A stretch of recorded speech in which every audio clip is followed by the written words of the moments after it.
Abidjan, le 12 janvier 2015, le président Alassane Ouattara a signé ce lundi à la résidence de l'ambassadeur de France en Côte d'Ivoire le livre de condoléances suite à l'attentat contre le journal Charlie Hebdo. À l'occasion, le chef de l'État s'est dit indigné et profondément choqué par les violences enregistrées ces derniers jours en France.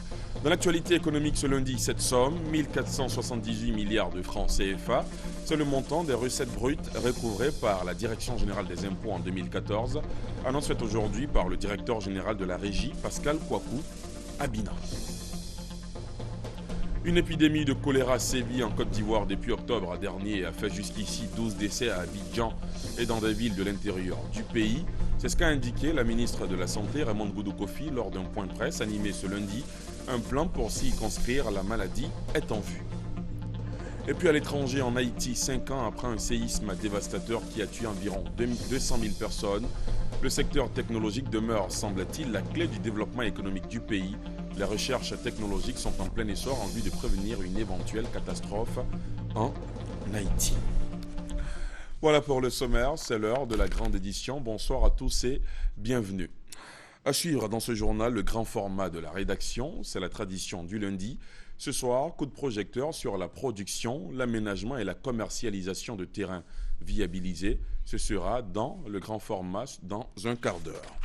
Tout d'abord ce soir en France, après le recueillement et l'émotion de la marche républicaine d'hier, l'heure est à la mobilisation des forces de l'ordre et des autorités françaises.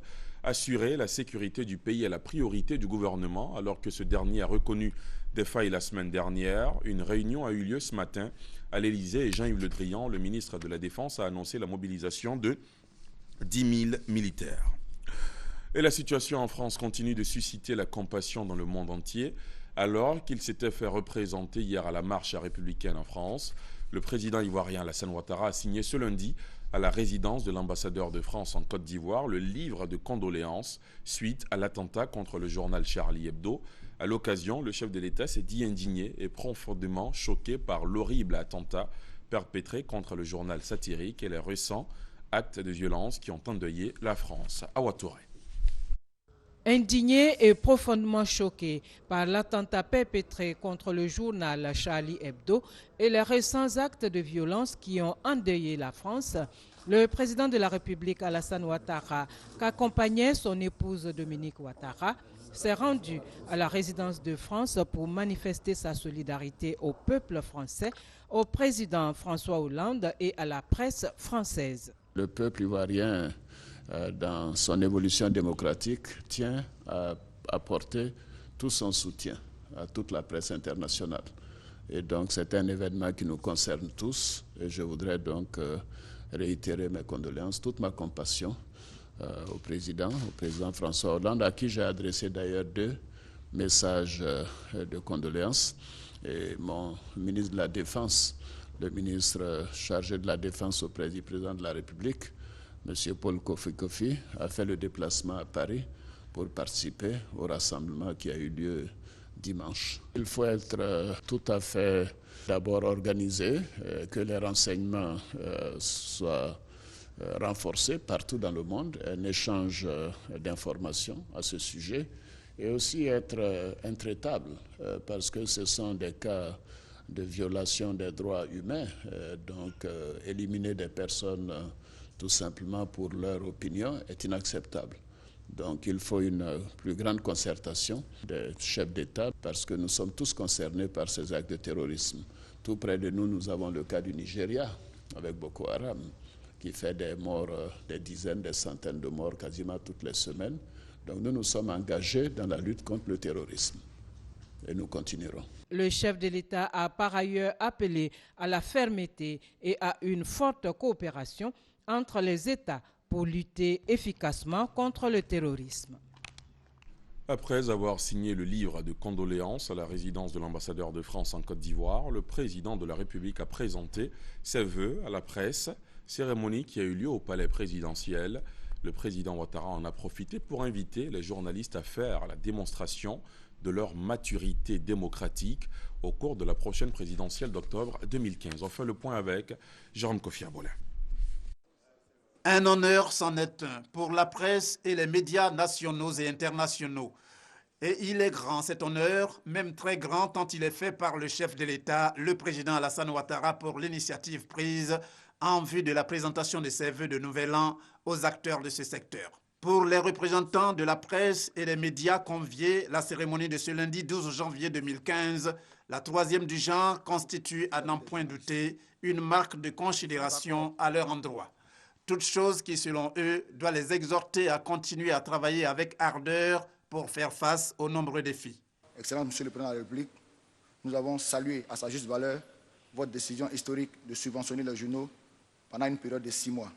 Avec cet appui, nous avons bon espoir que cette fois, l'accord trouvé avec les patrons de presse sur l'application de la convention collective interprofessionnelle annexe sera respecté.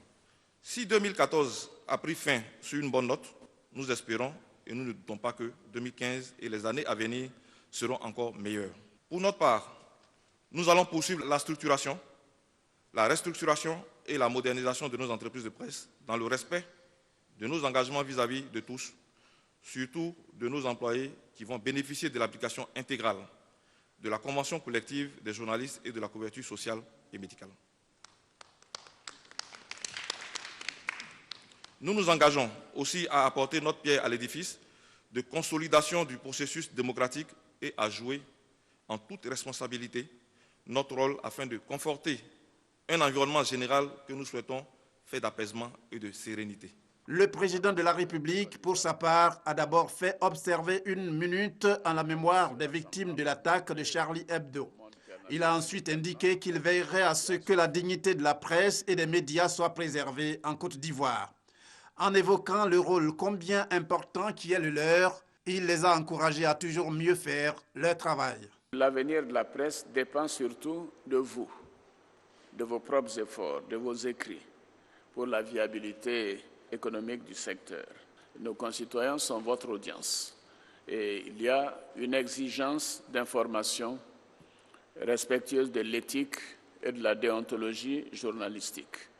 Et vous savez, c'est de l'importance de l'exactitude de ces informations que vous livrez et surtout de l'objectivité de vos analyses et de votre professionnalisme que dépend votre crédibilité et la crédibilité de vos journaux. Je voudrais vous féliciter pour les progrès constatés ces dernières années. Pour 2015, cela est encore plus important car c'est l'année de l'élection présidentielle. Et cette année, notre pays, nos journaux, nos journalistes, nos maisons de presse doivent faire la démonstration de leur maturité démocratique. Je voudrais vous inviter à conserver la noblesse de votre profession, à continuer davantage au renforcement de la démocratie et de la cohésion sociale. Je sais que vous êtes en première ligne pour consolider la paix et cette cohésion sociale tant voulue par tous, qui sont la condition nécessaire de l'accélération du développement de notre pays. Au terme de cette rencontre, le président de la République a reçu un présent de la part de ses invités. Il s'agit d'un tableau représentant le 3e pont d'Abidjan, précisément le pont Henri Konan Bédié, récemment livré et qui fait la fierté des Ivoiriens. Cette cérémonie de présentation de vœux entre le chef de l'État et la presse est déroulée sur fond d'hommage aux victimes des dernières violences en France. On retrouve le commentaire de notre envoyé spécial au palais présidentiel, Abiba Dambélé Sawé. Les journalistes et caricaturistes de l'hebdomadaire satirique français Charlie Hebdo étaient dans tous les esprits ce matin au palais présidentiel. 1 minute de silence leur a été consacrée. Le président de la République, Alassane Ouattara, leur a rendu hommage et présenté ses condoléances à la grande famille de la presse. Cet acte est non seulement odieux, mais détestable, inacceptable. Nous sommes attachés à la liberté d'expression. La presse et les médias ont le soutien du gouvernement, du peuple ivoirien. Un grand rassemblement est prévu ce mardi à partir de 8 h à l'initiative du syndicat national de la presse privée de Côte d'Ivoire. On veut lancer un appel à la mobilisation de tous les professionnels des médias devant l'ambassade de France en hommage à nos confrères de Charlie Hebdo et de tous les journalistes qui ont été assassinés ces dernières années. Je voudrais donc demander à tous les professionnels des médias de Côte d'Ivoire de s'associer au SYNAPSI et à toutes les organisations professionnelles pour rendre cet hommage qui doit être notre contribution à l'élan de solidarité qui se manifeste partout à travers le monde. J'ai trouvé très touchante la déclaration du président Alassane Ouattara concernant les attentats en France, notamment la mort des journalistes. Le président de la République a tenu à dire un mot pour eux, pour leurs familles et aussi pour les autres victimes, les policiers et les civils de ces attentats. C'est vraiment important que le président de la République ait voulu en parler, leur rendre hommage. Cette manifestation fait suite à celle organisée dimanche devant l'ambassade de France et qui a connu une forte mobilisation. On termine sur ce sujet avec des réactions. Après cette cérémonie d'échange de vœux entre la presse et le président de la République, les responsables des organisations professionnelles, les journalistes se sont exprimés au micro de notre reporter Abiba Dambélé Sawé. Le chef de l'État l'a dit, que la presse ivoirienne se professionnalise davantage, qu'elle soit au grand rendez-vous, mais surtout pour l'Union nationale des journalistes de Côte d'Ivoire. Nous exhortons les journalistes à travailler au sein donc, de cette structure, à rendre l'Union beaucoup plus crédible et pour une presse nationale plus responsable. Pour 2015, beaucoup de liberté pour les journalistes. Le président de la République l'a réitéré. C'est très important parce que nous éprouvons beaucoup de difficultés à avoir accès à l'information à usage public. Et donc, pour une année électorale, il faudrait que les états-majors puissent permettre à la presse d'œuvrer un peu plus facilement parce que le libre accès à l'information à usage public évite la rumeur et la désinformation. Je voudrais qu'en 2015, une année électorale soit une année de conscience professionnelle, une année de civisme en journalisme. Je voudrais que cette année soit une année de professionnel, une année de liberté d'expression. Cette année 2015 soit une année d'apaisement et que les plumes agissent de façon pacifique et tout en respectant l'éthique et la déontologie. Que la presse ivoirienne se montre digne et responsable parce que nous sommes en une année cruciale, une année d'élection. Et il faut que les règles d'éthique et de déontologie prévalent sur les passions et les querelles des clochers. Et pour que la Côte d'Ivoire sorte de ces échéances électorales grandies et réunies et que les Ivoiriens en sortent vraiment réconciliés. Nous souhaitons que la Côte d'Ivoire redevienne ce havre de paix comme elle a été, afin que les efforts du président de la République et de ses collaborateurs aient un impact positif sur le quotidien des Ivoiriens et de tous ceux qui vivent en Côte d'Ivoire avec une économie forte et prospère. Le chef de l'État, dans son discours, a été très attentif. Il nous a rassurés de ce qu'il veut, une presse libre, une presse déterminée, une presse développée au service de la Côte d'Ivoire. Et nous sommes engagés, surtout que la Côte d'Ivoire est dans une période préélectorale. Je pense que ce serait une bonne chose pour les journalistes d'être assez responsables. Et les conseils du chef de l'État sont assez bons pour nous et nous allons faire usage. Des vœux de bonheur, de santé, de prospérité. Nous tenons à remercier particulièrement le président de la République et nous souhaitons longue vie, beaucoup de santé et beaucoup de réussite dans tout ce qu'il est en train de faire. Grâce à lui, aujourd'hui, la Côte d'Ivoire va de plus en plus vers une presse de plus en plus professionnelle et vraiment je crois que nous devons tout faire aussi pour l'encourager dans ce sens-là en renforçant davantage la réconciliation, l'union et la cohésion sociale. Dans l'actualité économique ce lundi, cette somme, 1478 milliards de francs CFA, c'est le montant des recettes brutes recouvrées par la Direction générale des impôts DGI en 2014.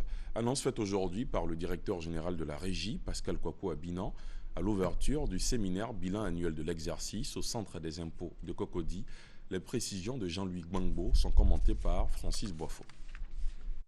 2014 aura été une année particulièrement difficile pour l'administration fiscale ivoirienne. Sur un objectif de recette de 1559 milliards de francs CFA, ce sont 1479,7 milliards de francs CFA qui ont été récoltés. Même si ce résultat révèle une hausse de 52 milliards par rapport aux 1426 milliards collectés en 2013, pour le directeur général des impôts, il s'agit là d'une contre-performance. On a un gap de moins 81 milliards, ce qui n'est pas dans nos habitudes.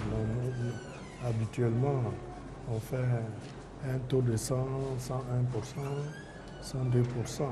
Le séminaire bilan organisé ce lundi a été l'occasion pour le directeur général des impôts d'évoquer les raisons de cette contre-performance ainsi que les dispositions que son administration entend mettre en œuvre pour réaliser de meilleurs résultats. On a eu les revenus du pétrole qui nous ont plombé de pratiquement moins 46 milliards.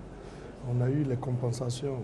D'habitude, en décembre, nous faisons des compensations pour près de 100 milliards. Cette année, ça a été 30 milliards. Donc, c'est cela qui explique notre contre-performance.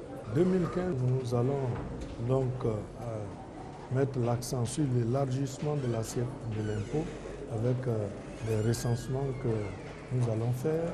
Nous allons mettre l'accent sur le recouvrement des arriérés des impôts et enfin, on va mettre l'accent sur le contrôle à tous les niveaux. Pour 2015, l'objectif a été fixé à 1 770 milliards de francs CFA, une hausse de 20% par rapport à l'année 2014 qui doit être perçue par la Direction générale des impôts comme un nouveau défi à relever. Le ministre de la Justice, des Droits de l'Homme et des Libertés publiques a échangé aujourd'hui avec le nouveau représentant des droits de l'homme pour l'ONU en Côte d'Ivoire, le Marocain Mohamed Hayat. Mamadou Nieneba Koulibaly et son hôte ont évoqué la situation des droits de l'homme en Côte d'Ivoire. Mohamed Hayat est le nouveau représentant des Nations Unies pour les droits de l'homme en Côte d'Ivoire. Reçu en audience par le ministre de la Justice, des Droits de l'Homme et des Libertés publiques, ils ont échangé sur les questions relatives aux droits de l'homme dans notre pays.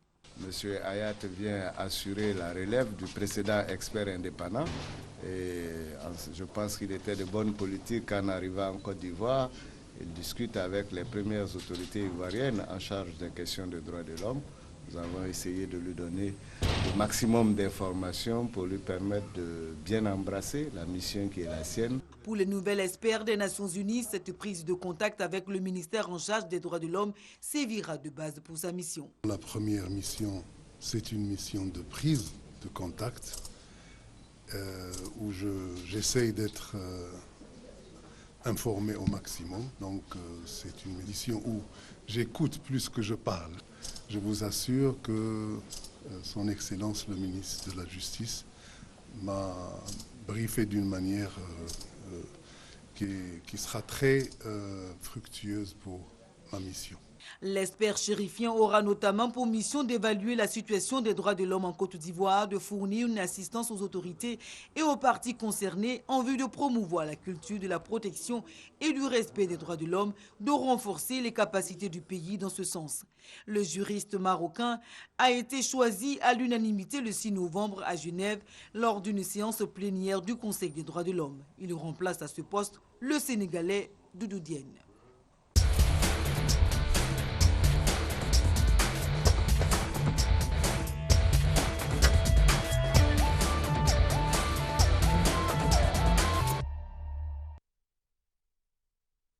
C'est donc l'heure du grand format. Combien sont-ils ces Ivoiriens qui ont été grugés dans l'acquisition d'un terrain? Combien sont-ils ceux qui ont perdu l'épargne de toute une vie de labeur parce que voulant s'offrir un toit une fois à la retraite, inutile d'en faire le décompte, l'État ivoirien, à travers le ministère de la Construction, du Logement et de l'Urbanisme, a mis en place une structure, son nom, l'AGEF, Agence de gestion foncière. Sa mission, mettre à la disposition des personnes qui le désirent des terrains viabilisés. D'ailleurs, c'est quoi un terrain viabilisé? Quels sont les sites sur lesquels l'opération est effectivement démarrée? Jusqu'où s'étendrait-elle? L'État revient sur une politique qui a fait ses preuves il y a 27 ans de cela. Un sujet grand format signé Ben Touré et commenté par Sylvie Touré. Gabi Adam Ramadan a hérité de ce terrain de 600 mètres que son père a acheté à Yopougon en 1984. Il dit en avoir été spolié. Une personne se prévalant de la propriété lui a même remis un avis de démolition. Je suis allé à la rencontre de ce dernier et il a présenté, à ma grande surprise, tous les documents afférents au terrain. C'est-à-dire que le numéro de lot était le même. Il avait tous les documents sur le terrain. Je demande à M. Keïta, comment on appelle votre propriétaire, votre client a eu ce terrain depuis quand? Il dit depuis 1984 aussi. Il a aussi même les documents qu'il a fournis. En clair, Le terrain a été vendu à 2 personnes. Ce genre de litige, combien en existe-t-il en Côte d'Ivoire? Bien malin qui pourra le dire. Et il y a des faits même qui se sont passés à Gonzague devant moi. Il y a eu des gens qui se sont tués pour des terrains. Un terrain à 2 ou 3 personnes. C'est pas bon. Il y a la police qui sont venus intervenir sur un terrain parce qu'il y avait trop de bagages chez jour. Il y a 2 clients qui réclamaient le même terrain. L'arnaque sur les parcelles de terre est une pratique bien courante dans la capitale économique. Et elles sont bien nombreuses, ces victimes qui ont perdu l'épargne de toute une vie dans l'achat d'un terrain. 2 propriétaires, un terrain, le gouvernement n'en veut plus, d'où la mise sur pied d'un corps d'aménageurs privés. Nous confessons qu'à ce niveau, il y a toujours des insuffisances parce que ceux qui ont bénéficié des agréments, beaucoup n'étaient pas à la hauteur. Nous avons même décidé de retirer certains agréments pour ne retenir que ceux qui sont véritablement solides afin de répondre un peu à ce besoin crucial des milliers d'Ivoiriens qui nous suivent. Des insuffisances à pallier, l'État remet au goût du jour une recette qui a porté ses fruits par le passé. L'aménagement, la production et la commercialisation par lui-même de terrains viabilisés. L'activité est dévolue à l'AGEF, l'Agence de gestion foncière, structure sous tutelle du ministère de la Construction, de l'Assainissement et de l'Urbanisme. Sa mission, mettre à la disposition des Ivoiriens qui le désirent des terrains viabilisés. Après la phase de restructuration de l'AGEF, dont l'objectif principal a été de rétablir les grands équilibres financiers, notre objectif est de nous installer résolument dans la production de plus en plus croissante des terrains aménagés. Et cela a un intérêt majeur pour les populations dans la mesure où nos acquéreurs vont se retrouver sur des sites sécurisés, des sites où la transaction foncière est sécurisée, où on y trouve toutes les commodités, n'est-ce pas, sur un site. Je pense au téléphone, je pense à l'électricité, aux canalisations des eaux usées, etc. Le premier site aménagé par l'AGEF est cette parcelle d'environ 10 hectares dans la commune de Cocody. Elle est subdivisée en 129 lots entièrement mis en valeur. Le site comporte également des espaces verts, un centre de formation, donc une école et une ou des réserves administratives. 15 hectares de terrain sont également annoncés par l'AGEF à Angré dans les semaines prochaines. À côté de l'État, les aménageurs privés poursuivent leurs actions. Des efforts conjugués pour sécuriser l'accès aux parcelles de terre. Une initiative appréciée des populations. C'est une idée novatrice parce que, comme vous le savez, le problème terrien pose un problème de litige foncier. Et ça va donner des désagréments, il y aura un problème de justice, certains seront grigés, donc je pense qu'il faut mettre de l'ordre. Si c'est moins cher, s'il y a des possibilités de paiement, on peut s'engager. Voilà. Donc vraiment, ce serait intéressant que l'État nous propose ça. Après 27 années d'interruption, l'État s'engage à nouveau dans la production des terrains viabilisés. Cette action s'inscrit dans la politique globale du logement qui vise à terme la mise à disposition des populations de logements à moindre coût. Donc désormais, les Ivoiriens peuvent être rassurés qu'ils sachent que ceux qui ont en tout cas des ressources peuvent disposer de terrains aménagés qu'ils peuvent acquérir dans les conditions de sécurité sans avoir à se battre avec un voisin, avec plusieurs personnes qui prétendent donc être les propriétaires. Et cette politique d'aménagement va s'étendre à l'intérieur du pays. Le gouvernement est engagé à faciliter l'accès des populations au logement. Il reste pour lui à mettre de l'ordre dans la fixation des cautions de loyer, une autre préoccupation. Voilà, c'était le grand format, sujet proposé par le service politique et actualité internationale de la rédaction. Je vous le disais en titre, une épidémie de choléra sévit en Côte d'Ivoire depuis octobre dernier et a fait jusqu'ici 12 décès à Abidjan et dans des villes de l'intérieur du pays. C'est ce qu'a indiqué la ministre de la Santé, Raymonde Goudou Kofi, lors d'un point presse animé ce lundi. Un plan pour s'y circonscrire, la maladie est en vue. Gabriel Zani. 272 cas enregistrés, dont 12 décès dus au choléra. C'est le bilan établi ce lundi 12 janvier 2015 par Raymonde Goudou Kofi, la ministre de la Santé, depuis l'apparition de la maladie dans le pays en octobre 2014. L'épidémie qui a démarré dans le district sanitaire d'Abidjan s'est très vite répandue dans certaines localités de l'intérieur du pays, notamment à Fresco, Grand Laou et Divo. La réaction des autorités sanitaires ne s'est pas fait attendre. Dès que l'INHP a été averti, aussitôt nous avons déployé toutes nos équipes sur les différents sites et les personnes ont été prises en charge. Nous venons d'avoir juste avant cette conférence de presse le point, donc ça se passe très bien, nous n'avons pas enregistré d'autres décès depuis. Le choléra naît d'un environnement insalubre.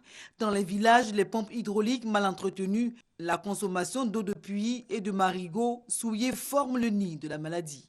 Le choléra ou la maladie des mains sales est hautement contagieux. La ministre de la Santé demande aux populations d'adopter des mesures d'hygiène simples mais salutaires. Il faut se laver les mains régulièrement, mais je pense que là quand même en Côte d'Ivoire on a réussi. Avec la maladie à virus Ebola, tout le monde se lave les mains, il faut continuer à aller au savon. Il faut en tout cas avoir un intérieur propre, surtout au niveau des latrines. Il faut vivre dans un environnement propre. Voilà. Donc ce sont les premières recommandations que nous pouvons donner. Et puis très vite, lorsqu'on se rend compte qu'on a une diarrhée, se rentre en milieu hospitalier pour une prise en charge. Ne boire que de l'eau traitée, protéger les aliments contre les mouches, les cafards, les souris sont sur la liste des gestes à adopter pour éviter le choléra. Dans la Côte d'Ivoire profonde, le village de Kouban, dans la région du Folon, dispose désormais d'un centre de santé réalisé avec le soutien de l'État. Ce centre devrait éviter aux populations de parcourir des kilomètres pour se faire soigner. Adama Kamagaté, Alexis Ouedraogo. Un centre de santé comprenant une maternité, un dispensaire, une pharmacie, un laboratoire ainsi qu'un groupe électrogène et 2 panneaux solaires pour l'alimentation en cas de coupure d'électricité. 3 villas ont même été mises à la disposition du personnel soignant. Il s'agit d'une structure qui a été construite par l'État de Côte d'Ivoire. C'est l'État de Côte d'Ivoire qui mettra les fonctionnaires à la disposition du centre pour son fonctionnement.